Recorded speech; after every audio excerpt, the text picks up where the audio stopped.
Jiang के शरीर से एक अजीब सी आभा निकलने लगी। उसने अपना हाथ अपनी छाती पर रखा और उसकी आंखें दर्द महसूस करते हुए चिंता से भर गईं। उसके दिमाग में प्राचीन देवता के मस्तिष्क तक जाने के विचार उमड़ रहे थे, क्योंकि वहां एक महान अवसर उसका इंतजार कर रहा था। जियांग का दिल जोर से धड़कने लगा और कई सेकंड बाद उसे दर्द महसूस होना बंद हो गया और उसका दिल सामान्य हो गया। उसे नहीं पता था कि प्राचीन देवता के मस्तिष्क तक जाने के विचारों के साथ क्या हो रहा था जो उसके सिर में भर रहे थे।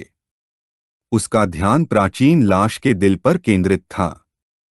वह शांत नजर से उसे देखने लगा, यह नहीं जानते हुए कि क्या यह नीति का मार्गदर्शक हो सकता है और क्या वास्तव में कोई महान अवसर है। उसने खुद को शांत करने का फैसला किया, क्योंकि मस्तिष्क तक जाना बेहद जटिल था, भले ही वह जाना चाहता हो। सबसे पहले उसे झाई जुएनू और अन्य लोगों को यहाँ से निकालने का तरीका खोजना था। झाई ओजी उसके सामने प्रकट हुए, अपने हाथों को अपने पेट पर रखा, अपनी आंखें बंद की और मुस्कुराए बिना नहीं रह सके, क्योंकि वह अब और नहीं खा सकते थे। जियांग ने अपने बेटे को देखना शुरू किया और यह देखकर कुछ आश्चर्यचकित हुआ कि वह पहले से ही भरा हुआ था। झाई ओजी ने बताया कि उन्होंने हृदय के बाकी हिस्से को रक्तसार में परिष्कृत कर लिया है और इसे पैक करके ले जा सकते हैं। जियांग की आंखें खुशी से भर गईं और वह मुस्कुराए बिना नहीं रह सके। झाई ओजी पहले ही स्तर 30 पर पहुंच चुके थे और 3 बार और प्रजनन कर सकते थे, लेकिन यह अफसोस की बात थी क्योंकि अब बहुत कम समय था और झाई जुएनू और अन्य लोगों से मिलना बेहतर था। जब छोटे ड्रैगन क्षेत्र के चारों ओर उड़ रहे थे, डुआनक्सू ने अपनी शक्ति का उपयोग किया, जिससे उसके हाथ की हथेली में एक आग का गोला दिखाई दिया। उसने पहले ही जियांग पर अभिशाप लगा दिया था। वह लाश के मस्तिष्क में था और उसके ऊपर तैर रहा था। जब उसकी आंखें क्रोध से भरी हुई थीं, तो उसने अपनी मुट्ठी कसकर बंद कर ली, जिससे आग का गोला गायब हो गया। अब हमारे लड़के के लिए भागना असंभव था, और अब जबकि डुआंशु को कोई चिंता नहीं थी, उसने उसके साथ थोड़ा और खेलने का फैसला किया, क्योंकि आखिरकार देरसबेर वह उसे खोजने के लिए मस्तिष्क में आने वाला था। झाई जुएनू के समूह के सदस्य एक एक करके गिरने लगे, कुछ गंभीर रूप से घायल हो गए। हालांकि जब कोई गिरता था तो दूसरा उनकी जगह ले लेता था। किसी ने जमीन पर जोर से पैर पटकते हुए उन्हें हार न मानने के लिए कहा। जब समूह के सदस्यों में से एक पीछे अवरोध बना रहा था, तो 2 लोगों ने अपने हाथ आगे बढ़ाए और एक और अवरोध बुलाया। जानवरों का एक झुंड उन पर झपटा, लेकिन झाई जुएनू ने भगवान के तीर की क्षमता का इस्तेमाल किया और जानवरों पर शक्तिशाली सुनहरे तीर चलाने शुरू कर दिए। उसके पीछे कई आदमी जमीन पर पड़े थे और 2 महिलाएं खून से लथपथ अपने कंधों पर हाथ रखे बैठी थीं। झाई जुएनू भी कमजोर पड़ने लगी थी। थकी हुई निगाहों के साथ वह पीछे मुड़ी और घबरा गई। वह अब और नहीं लड़ सकती थी क्योंकि वह थक चुकी थी। खून के जानवरों को मारना एक असंभव काम था क्योंकि वे उन्हें चोट भी नहीं पहुंचा सकते थे। थके होने के बावजूद उसने खुद को दृढ़ संकल्प से भर लिया, जानवरों को घूरना शुरू कर दिया। 9 मियास्मा पंख भी परेशानी में लग रहे थे। उन्हें एहसास हुआ कि वास्तव में उनके पास आने और उन्हें बचाने का कोई रास्ता नहीं था। जब वह विचलित थी, तो एक जानवर उनके ऊपर दिखाई दिया, अपना मुंह खोला और हमला करने के लिए तैयार हो गया। उसने ऊपर देखा और यह देखकर वह घबरा गई और डर गई। जानवर उसके पास आने लगा। झाई जुएनू ने अपनी बाहें उसके सामने रखीं, अपनी आंखें बंद कीं और हमला करने के लिए तैयार हो गई। उसे विश्वास नहीं हो रहा था कि वे नष्ट होने जा रहे हैं। जानवर के हमला करने से ठीक पहले जियांग प्रकट हुआ और जानवर के चेहरे पर एक शक्तिशाली मुक्का मारा। उसकी आंखें दृढ़ संकल्प से भरी थीं। वह उसे मरने नहीं देगा। झाई जुएनु, जिसने अपनी बाहें सामने रखी थीं और वार सहने के लिए तैयार थी, चुप रही।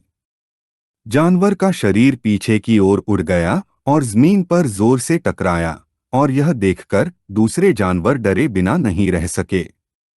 उसने अपनी आंखें खोलीं और यह देखकर कि जियांग जिंदा है, वह राहत महसूस किए बिना नहीं रह सकी। हमारा लड़का उसकी ओर मुड़ा और एक गंभीर भाव के साथ देर से आने के लिए माफी मांगी। जियांग को देखते ही दूसरों की आंखों में उम्मीद की एक किरण दिखाई दी। झाई जुएनो घायल लोगों में से एक के पास गई और उसे खड़ा होने में मदद करने के लिए अपने कंधे पर टिका दिया। जियांग ने स्टार गॉड ब्लेसिंग नामक कौशल का इस्तेमाल किया, जिससे अंगूठी से नीली आभा निकलने लगी। वह जानवरों को एक दृढ़ नजर से घूरने लगा और जानता था कि हालांकि अंगूठी अब नुकसान नहीं झेल सकती, फिर भी इसके उपचार कार्य का उपयोग किया जा सकता है। अंगूठी ने समूह के सभी घायल सदस्यों को ठीक करना शुरू कर दिया। महिला ने अपना हाथ अपनी गर्दन पर रखा और खुद को सहज महसूस करने से नहीं रोक पाई। उसके बगल में खड़ा आदमी सदमे में था। उसने अपने हाथों को देखना शुरू किया। उसे एहसास हुआ कि दर्द धीरे धीरे गायब हो रहा था। जानवरों से घिरे होने के बावजूद जियांग शांत और मुस्कुरा रहा था। उसने लिटिल नाइन और कीड़ों को वापस लौटने के लिए कहा, यह जानते हुए कि इस लड़ाई ने उन्हें बहुत थका दिया है। लिटिल नाइन उसके पीछे दिखाई दी, उसके कंधे पर हाथ रखा, अपनी आंखें बंद कीं और रोने लगी। उसे यकीन नहीं हो रहा था कि जियांग झाई ओ जिया को खेलने के लिए ले गई थी और उसे अकेला छोड़ दिया था, और बताया कि कई कीड़े मर गए थे और वह चाहती थी कि कोई उसे सांत्वना दे। जियांग घबरा गई, उसे देखने लगी और समझाया कि उसने बहुत मेहनत की है, और उसे चेतना के सागर में स्थित ताइझो स्मारक पर जाने के लिए कहा ताकि वह ठीक हो जाए। लिटिल नाइन ने झाई ओ जिया को तब तक अच्छी तरह पीटने की कसम खाई जब तक कि वह उसे मार न डाले। लिटिल झाई ओ जिया, जो जियांग के सिर के पीछे छिपी हुई थी, रोने और डर महसूस करने से खुद को नहीं रोक पाई। जब एक आदमी सभी की रक्षा के लिए एक अवरोध का आह्वान कर रहा था, तो और जानवर उनके पास आने लगे। जियांग ने अपनी उंगली से दीवार की ओर इशारा करना शुरू किया, दूसरों की ओर मुड़ा और यह देखकर कि उनके घाव ठीक हो गए हैं। उसे पता चला कि खून के जानवर फिर से हमला करने वाले थे। उसने पवित्र भगवान की लाश के एक मेरिडियन में एक छेद खोलने का फैसला किया और सभी को उसका अनुसरण करने के लिए कहा। उन्हें जल्दी से आगे बढ़ना पड़ा क्योंकि रक्षा मंत्र खत्म होने वाले थे। जियांग दीवार के पास पहुंचा, अपनी मुट्ठी को कसकर बंद किया और झाई ओ जिया को हाथी के दिव्य शरीर में विलीन होने और उसका उपयोग करने का आदेश दिया, जिससे उसके चारों ओर एक शक्तिशाली लाल ऊर्जा प्रकट हुई। हमारे लड़के ने ध्यान केंद्रित किया और नस पर जोरदार मुक्का मारा, जिससे दीवार टुकड़ों में टूट गई। दोनों हाथों का उपयोग करते हुए हमारे लड़के ने नस में छेद खोला और एक गंभीर भाव के साथ बाकी सभी को अंदर प्रवेश करने का आदेश दिया। सभी ने आज्ञा का पालन किया और प्रवेश करना शुरू कर दिया। सभी ने कुछ राहत महसूस की, लेकिन जियांग ने चिल्लाना शुरू कर दिया, जिससे पता चला कि जानवर नस के पास आ रहे थे। झाई जुआनियों की आंखें आश्चर्य से भर गईं। उसे याद आया कि पिछली बार जियांग ने छेद खोलने के लिए दर्जनों मुक्के इस्तेमाल किए थे, लेकिन इस बार सिर्फ एक से ही वह नस में एक बड़ा छेद बना पाया था। उसका मन उलझन से भर गया क्योंकि उसे नहीं पता था कि हमारा लड़का इतना मजबूत बनने के लिए क्या कर रहा था। जानवर नस के पास पहुंचे और यह देखकर जियांग ने झाई जुआनियों को अपनी बाहों में उठा लिया और गंभीर भाव से भागने लगा। वह घबरा गई और शर्माते हुए उससे पूछा कि वह क्या कर रहा है, जिस पर उसने जवाब दिया कि उन्हें अब वहां से चले जाने की जरूरत है क्योंकि अंतराल बंद होने वाला था। जानवरों ने नस पर झपट्टा मारा, लेकिन घाव अपने आप ठीक होने लगा, अंतराल बंद हो गया और जानवर अंदर नहीं जा सके। जियांग, जो झाई झुआनियों को अपने कंधे पर उठाए हुए था और अन्य लोग उस क्षेत्र से भागने लगे, उसने फैसला किया कि जानवरों के उनका पीछा करने से पहले भाग जाना बेहतर है। उसने सभी से उसका पीछा करने के लिए कहा क्योंकि वह एक भौतिक दरार का रास्ता जानता था। झाई झुआनियों, जो टमाटर की तरह लाल थी, ने हमारे लड़के से उसे नीचे रखने के लिए कहा। एक बार जब वे क्षेत्र से थोड़ा दूर चले गए, तो हमारे लड़के ने झाई झुआनियों को जमीन पर रख दिया, दूसरों की ओर मुड़ा और समझाया कि वे अब जानवरों से अस्थायी रूप से सुरक्षित रहेंगे। सभी लोग जमीन पर गिर पड़े और सांस लेने के लिए हांफने लगे। उन्हें लगा कि वे मरने वाले हैं और उन्होंने कुछ समय के लिए आश्रय लेने और कुछ ताकत हासिल करने का फैसला किया। हमारा लड़का उसके पास गया, अपना हाथ जमीन पर रखा, उसकी आंखों में देखने लगा और शांत भाव से पूछा कि इस क्षेत्र का कौन सा हिस्सा झाई परिवार के अभयारण्य से जुड़ा है। झाई जुआनियू, जिसने अपनी पीठ दीवार से सटा रखी थी, अपनी उंगली से एक तरफ इशारा करते हुए समझाने लगी कि यह संरचना का मूल है और अगर हमारा लड़का वास्तव में इसे तोड़ सकता है तो बाहर निकलने पर उसे झाई परिवार का अभयारण्य मिल जाएगा। हालांकि उसने चेतावनी दी कि इसके बाहरी हिस्से की रक्षात्मक ताकत इसके अंदरूनी हिस्से से ज्यादा मजबूत थी। जियांग जमीन पर बैठ गया, अपनी आंखें बंद कर लीं और अपने हाथ जोड़ लिए। उसने पहले एक सफलता हासिल करने का फैसला किया और फिर प्रयास किया। झाई जुआनियों ने उसकी ओर देखना शुरू किया और उसका मन भ्रम से भर गया क्योंकि उसे नहीं पता था कि वह क्या करने की कोशिश कर रहा था। जियांग चेतना के सागर के पास गया, अपनी आंखें खोलीं और एक गंभीर नजर से झाई ओजिया को बाहर जाकर प्रजनन करने का आदेश दिया। झाई ओजिया, जिसने अपनी आंखें बंद कर रखी थीं और हाथ जोड़े हुए थे, उसके पीछे दिखाई दिया और सिर हिलाया। लिटिल झाई ओजिया ताइझो स्मारक के पीछे छिपी हुई थी। लिटिल नाइन ने अपने हाथों को अपने चेहरे के पास रखा और रोने लगी, आंखों में आंसू भरकर उसने बताया कि यह उसका क्षेत्र है। जियांग ने निरीक्षण करना शुरू किया और यह देखकर कि लिटिल झाई ओजिया स्मारक के पीछे छिपी हुई थी, वह भ्रमित होने से खुद को रोक नहीं सका। उसने लिटिल नाइन को समझाया कि वे केवल अस्थायी रूप से उसके क्षेत्र का उपयोग कर रहे थे और जैसे ही उसका छोटा भाई प्रजनन समाप्त कर लेगा, वे तुरंत चले जाएंगे। झाई ओजिया ने अपना सिर कोने में घुमाया, अपनी उंगली से अपने होंठ को छूना शुरू किया और भ्रमित भाव से पूछा कि उसके पास अपना घर क्यों नहीं है। लिटिल नाइन क्रोधित हो गया और उससे बहस करने लगा। जियांग ने अपनी बाहें पार की और झाई ओजिया को बाद में एक घर खरीदने का वादा किया। यह सुनकर उसने प्रजनन शुरू करने का फैसला किया। वह एक छोटे से भृंग में बदल गया और उसका शरीर दोहरा होने लगा।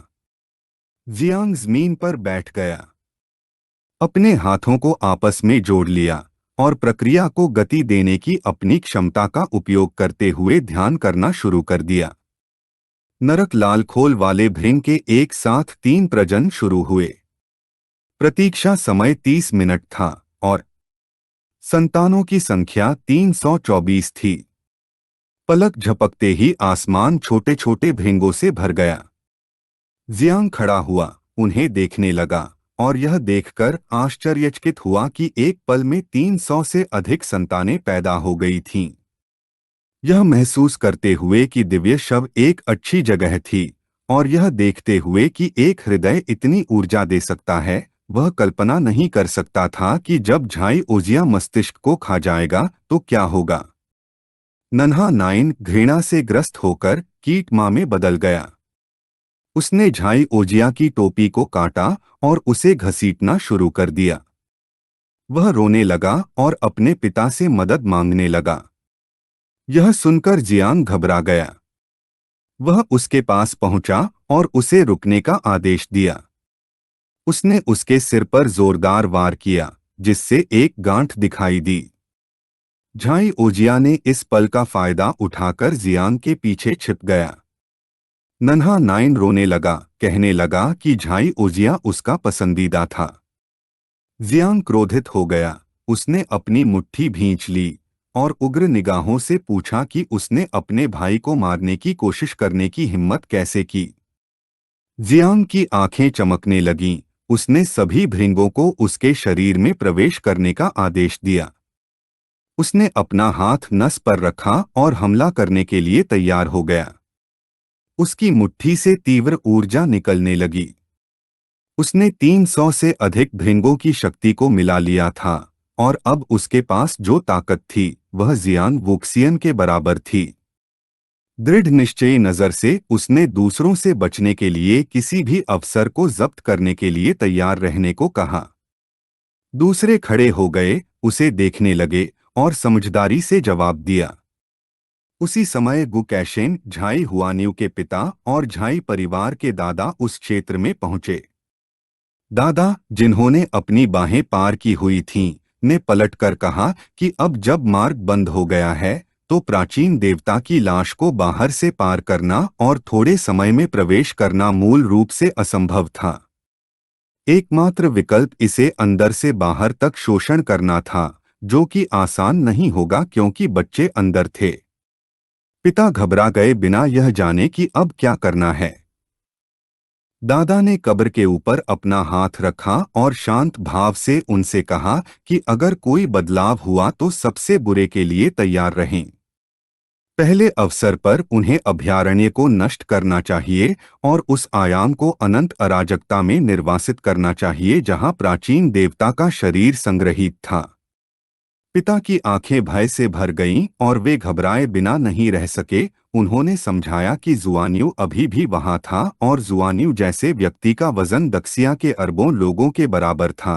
इसलिए अगर लाश के अंदर जो कुछ था वह बाहर आ गया तो यह एक आपदा होगी। दादा ने अपनी मुट्ठी कसकर बंद कर ली, अपना सिर पीछे कर लिया और क्रोधित होने से खुद को रोक नहीं पाए, यह जानते हुए कि वे सही थे। गुकेशन उनकी ओर चलने लगे, तलवार की मूठ पकड़ी और उल्लेख किया कि तलवार के देवता देश और उसके लोगों की सेवा करते हैं, लेकिन वे सिर्फ एक बूढ़े व्यक्ति हैं। इससे कोई फर्क नहीं पड़ता कि लाश रैंक 8 या 9 थी। अगर कोई भी उसके शिष्य को छूता तो वह मौत तक लड़ने को तैयार था। दादा ने पलटकर उसे सलाह दी कि वह कुछ करने से पहले 2 बार सोचे। उसने तलवार खींची और समझाया कि कम से कम वह गुरु के नाम का सम्मान करने में सक्षम होने जा रहा था। दादा चुप रहे और ऊर्जा छोड़ने लगे। इससे पहले कि वे कुछ कर पाते, ताबूत के अंदर से दस्तकें सुनाई देने लगीं। यह सुनकर सभी ने पलटकर देखा और उनका ध्यान उस पर केंद्रित हो गया। न जाने क्या हो रहा था। दादा की आंखें डर से भर गईं। उन्हें नहीं पता था कि यह कैसे संभव था। गुकेशन ने उनसे कहा कि वे स्थिर न रहें क्योंकि अब कार्रवाई करने का समय आ गया था। इस वीडियो का अंत है। अगर आप लोग अगला भाग देखना चाहते हैं तो हमारे चैनल को सब्सक्राइब करें, वीडियो को शेयर करें और लाइक करें।